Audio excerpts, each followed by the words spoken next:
Olá, pessoal! Aqui quem está falando é a professora Simone de História. Vamos começar nossa aula, né? Não sei. Na aula passada, a gente viu as teorias econômicas, lembram?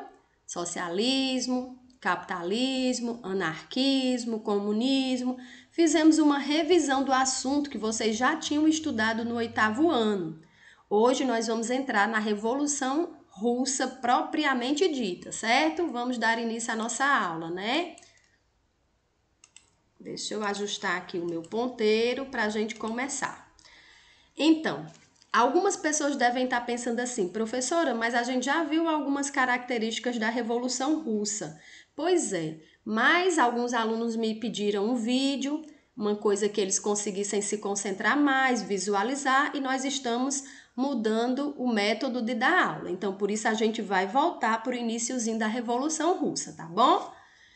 Aqui no slide de vocês aparece a bandeira, né? A logomarca do socialismo, e nós vimos na aula passada que esse martelo significa o trabalhador urbano, a foice, o trabalhador do campo, e a cor vermelha para representar a revolução, o sangue de quem ia à frente, que se preciso fosse, daria em combate para defender as ideias do socialismo, né? Pois é, essa revolução iniciou na Rússia em 1917. Só que para a gente entender a Revolução Russa, de 1917, a gente precisa primeiro entender como era a Rússia antes da Revolução. E aí eu coloquei uma imagem para vocês, para a gente entender, é uma charge, né? Para a gente entender como é que era a sociedade russa naquela época, né? Um pouco antes até da Revolução. Vamos começar do topo, ó. Era um sistema capitalista, né? No topo está aqui o czar, que é uma espécie de rei, de imperador, só que na Rússia a gente chama de czar. Olha ele, nós governamos vocês. Logo abaixo vem o clero, né, a igreja, nós oramos por vocês. Terceiro, o exército, nós atiramos em vocês. Aqui o quarto tem a nobreza, né? Olha aqui, ó, todos bebendo, se fartando, nós comemos por vocês.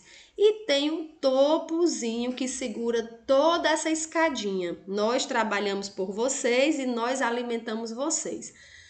Entendem que isso aqui é uma coisa cômica, né? Uma coisa é uma charge, né, para representar a sociedade da época, mas representa muito bem. Tá aqui o rei, o czar, o clero, que ajuda nesse governo, o exército, que também ajuda a manter essa estrutura, a nobreza, que gasta e que faz parte dessa estrutura, e aqui quem realmente segura a estrutura, que são quem? Repara, ó, os trabalhadores, tá vendo aqui, ó, pá, né, ó, crianças com instrumentos de trabalho, aqui, ó, o martelo representando o trabalhador da cidade, né? Então, essa camada aqui é que morre para poder essas outras comerem, né? E para a gente entender essa relação, vamos aqui para o próximo slide, né?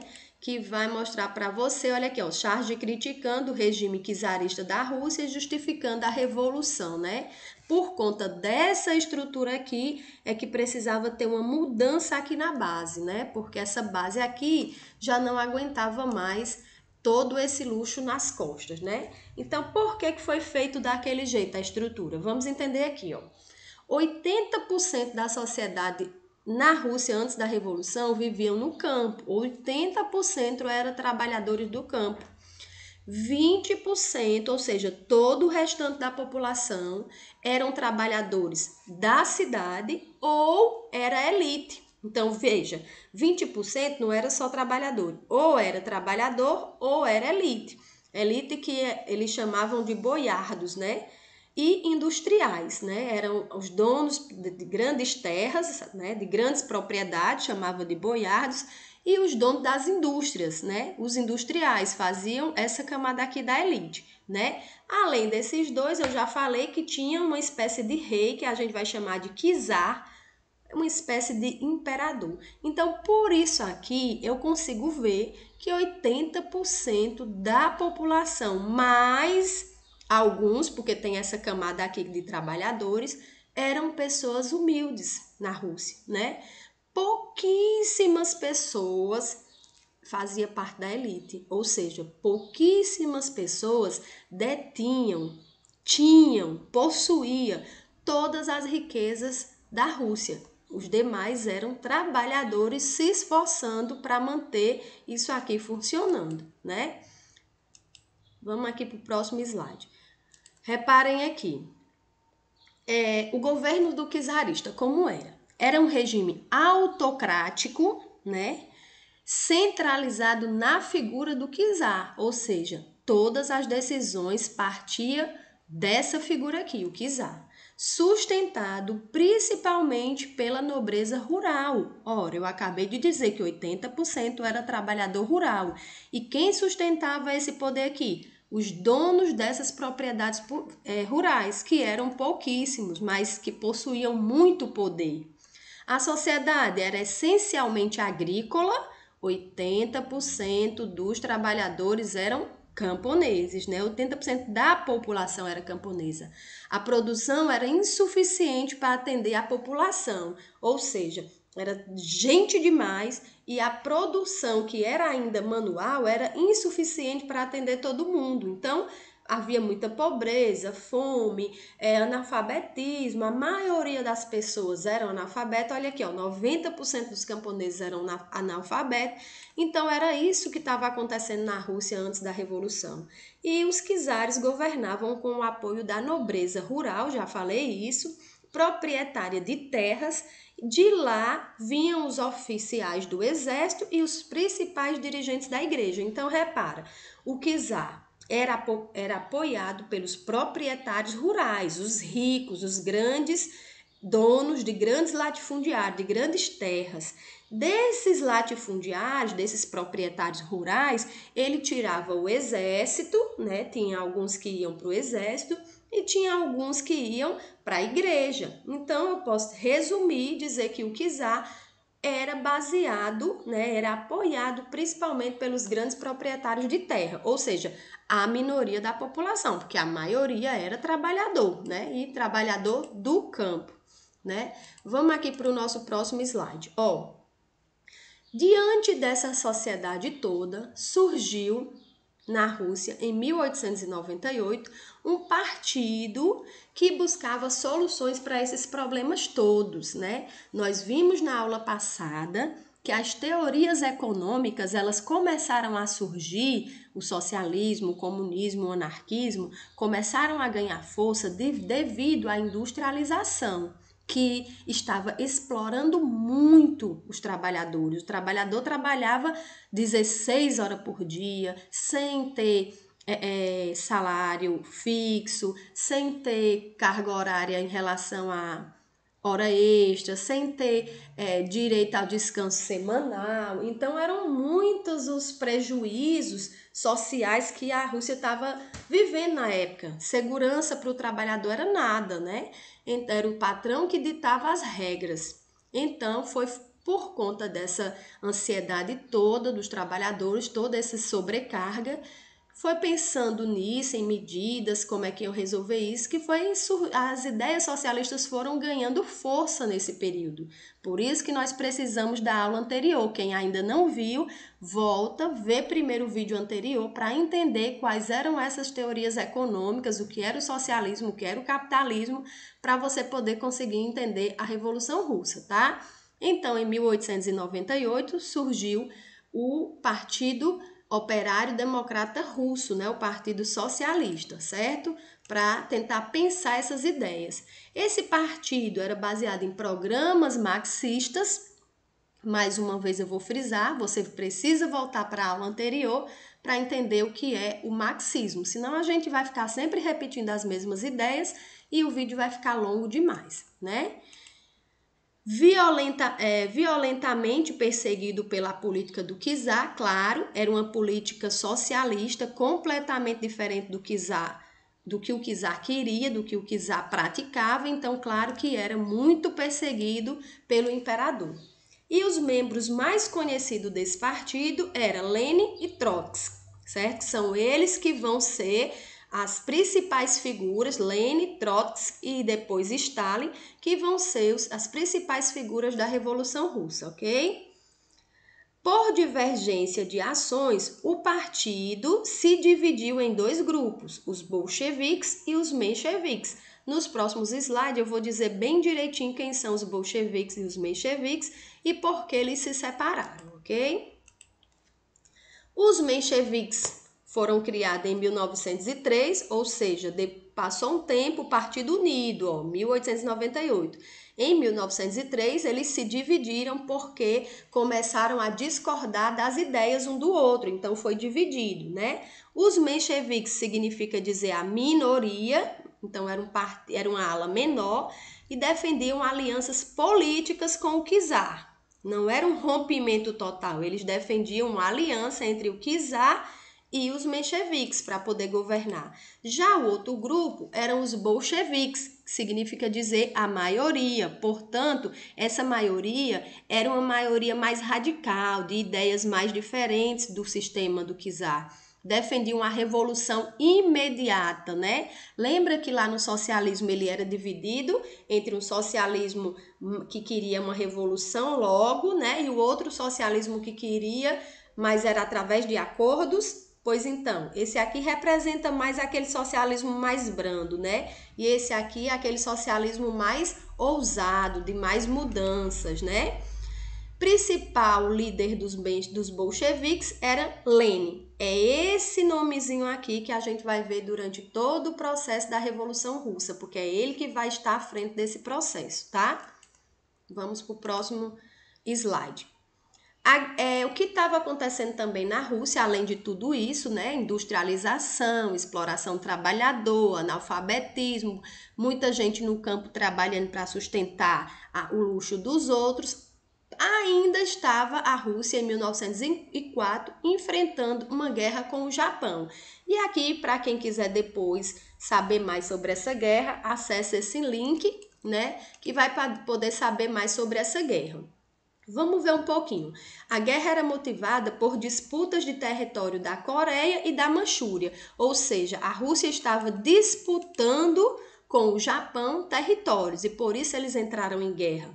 Os russos foram derrotados e perderam a guerra, e isso é sinônimo de dizer para vocês que eles, além de perder território, se endividaram muito, porque toda guerra requer muitos gastos. E se o país não tem gasto, ele tem que pedir dinheiro emprestado. E quando pede dinheiro emprestado a outros países, tem que pagar juros altíssimos, né? Então a economia da Rússia não estava legal antes da Revolução, certo?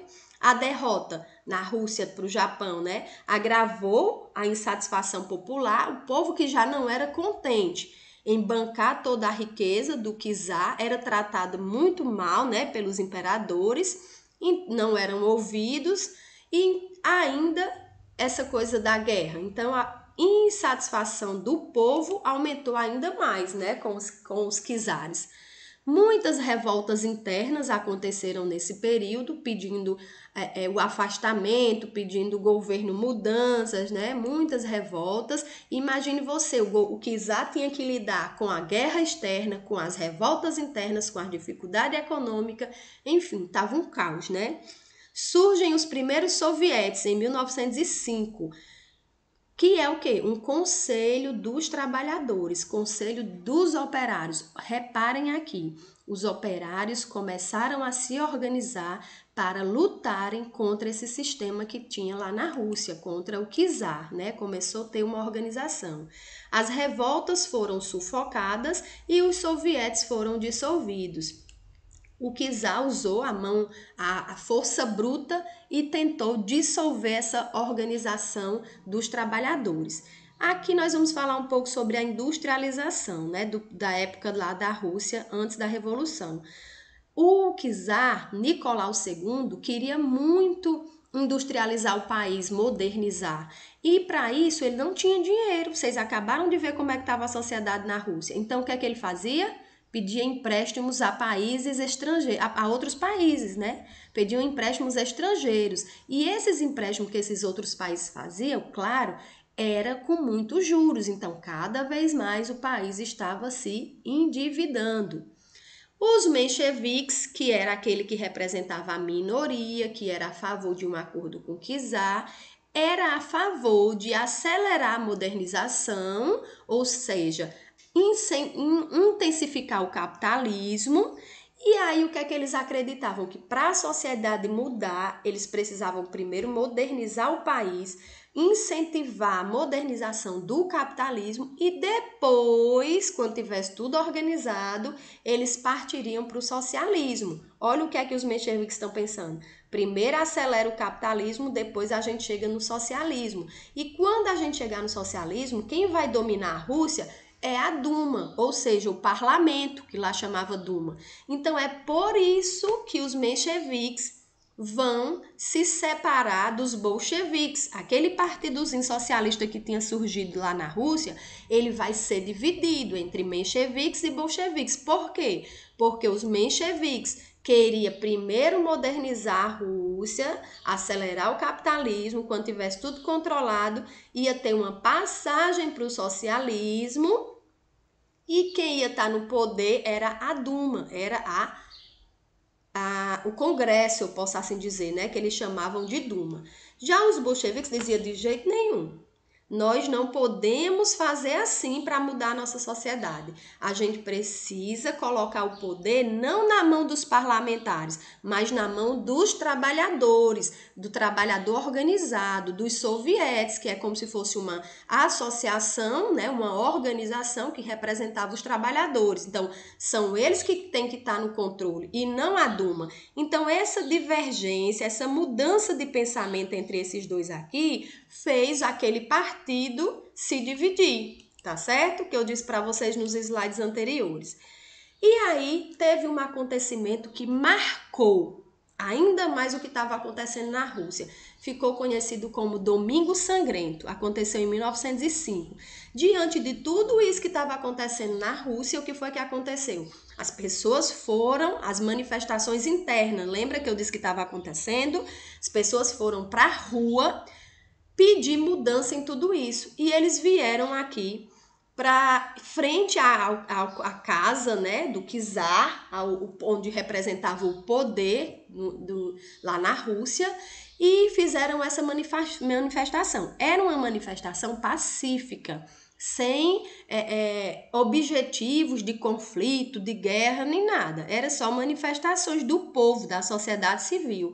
Mas o czar respondeu com muita força, né? E houve um massacre de manifestantes que marchavam para entrar nessa petição, para entregar essa petição pedindo mudanças ao czar Nicolás II, né? 1.000 pessoas morreram e 2.000 foram feridas. E é claro que eu não preciso dizer para vocês que esse dia ficou conhecido como Domingo Sangrento por conta desse massacre aqui das pessoas civis que queriam apenas entregar, né, uma petição ao Nicolau pedindo novas mudanças. E aí chega a época da Primeira Guerra Mundial, a Rússia vivendo tudo isso, e como era que estava a Rússia na Primeira Guerra Mundial. Eu vou colocar logo todos os pontos, porque a gente vai comentando logo todos, tá certo? Então, ó, o primeiro ponto diz assim: a Rússia não estava preparada para a guerra. Claro que não. A Rússia estava devendo, a Rússia estava com conflitos internos, a Rússia estava se dividindo, a população estava insatisfeita e o país ainda queria ir para uma guerra, ainda foi para uma guerra, para ter mais gasto, para morrer mais gente, para piorar ainda mais a situação interna. Então a Rússia realmente não estava preparada para entrar na guerra. Não havia alimentos para todo mundo, não havia suprimento suficiente, não havia arma, não havia roupa, estava uma crise na Rússia, né? O exército estava mal organizado, né? O czar estava usando o exército muito para defender os conflitos internos, o exército estava até com falta de alimentos e de armas apropriadas, porque o país não estava tendo condições de investir. Os soldados foram para a guerra sem nem saber quais eram os motivos reais daquela guerra, né? Porque o czar pouco conversava com a comunidade, então com a população, então eles foram brigar por uma coisa que eles nem sabiam direito por que estavam brigando, né? E aí vocês sabem que a guerra começa em 1914.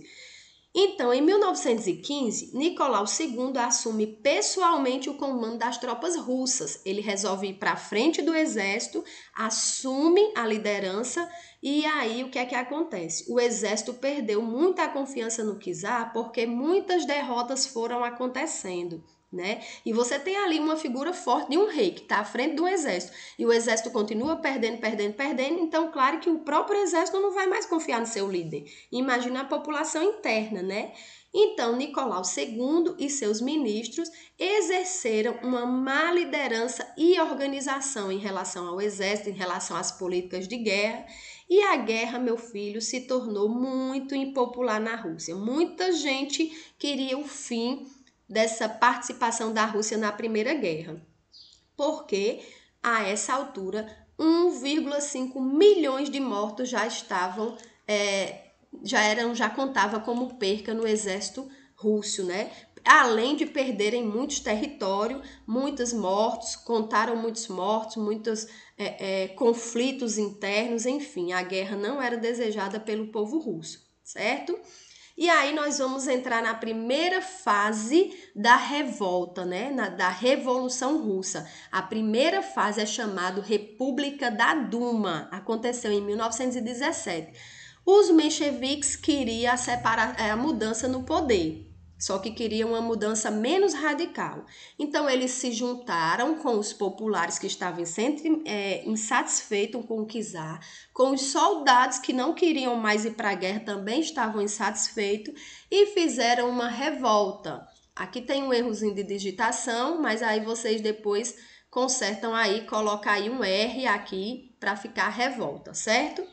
E essa revolta fez com que o rei Nicolau II abdicasse o trono, ou seja, entregasse o trono. E aí esse trono ficou para ser governado provisoriamente, enquanto decidia como é que ia ser, pelo príncipe Lvov, não sei se é assim que pronuncia, é um nome russo, enfim, por esse príncipe aqui, mas o apoio dos mencheviques, que estava lá no Congresso, na Duma, e que eram os que mais tinham influência naquela época. Então, repare, a primeira fase da Revolução Russa, em 1917, conhecida como República da Duma, quem estava no poder eram os mencheviques, mais um príncipe, era um governo provisório e o que eles queriam eram medidas menos agressivas em relação ao que estava acontecendo na sociedade. Medidas mais brandas, né? Continuar na guerra. Quem ia governar não eram os trabalhadores, mas sim a Duma. Entenderam como as mudanças eram mais leves? Pois é, essa primeira fase da Revolução foi isso, tá? E eles decidiram que o país ia continuar na guerra. Só que, professor, e o outro lado? Os bolcheviques, o outro lado do partido que se dividiu, que era liderado por Lenin, ficou só olhando isso? Não. Lenin criou as famosas Teses de Abril, que tinham o slogan assim: paz, pão e terra. E aí ele tentava trazer a população para perto dele, já que os mencheviques não quiseram a população no poder. Então, Lenin tentou trazer a população para perto, com esse slogan aqui, ó. Pão, porque o campo estava, né, faltando alimento, a produção, as guerras, estava tirando os camponeses para ir para a guerra e tudo mais. Então, faltava pão, faltava paz e faltava terra para os trabalhadores, porque as terras estavam concentradas na mão dos grandes proprietários rurais. E esse slogan aqui chamou muita atenção, né, de toda a população, que passou a abraçar a causa dos mencheviques. E aí a Revolução Russa começa a entrar para a segunda fase, né? E aí essa segunda fase a gente vai ver só na próxima aula, né?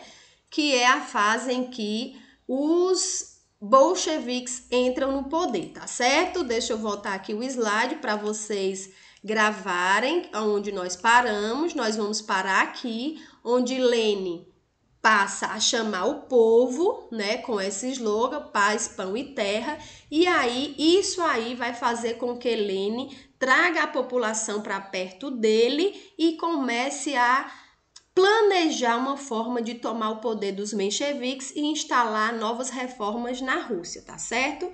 Por enquanto, nós vamos ficando por aqui, porque senão nosso vídeo vai ficar muito extenso. Agora você vai lá para o seu grupo de estudo, conversar comigo, tirar as dúvidas. Eu espero que vocês tenham gostado, que tenham compreendido. Quem ficou alguma coisa em dúvida, vai voltar o vídeo, rever, escutar novamente e depois vai lá para o grupo para tirar a dúvida, tá bom? Um abraço para vocês e até a próxima.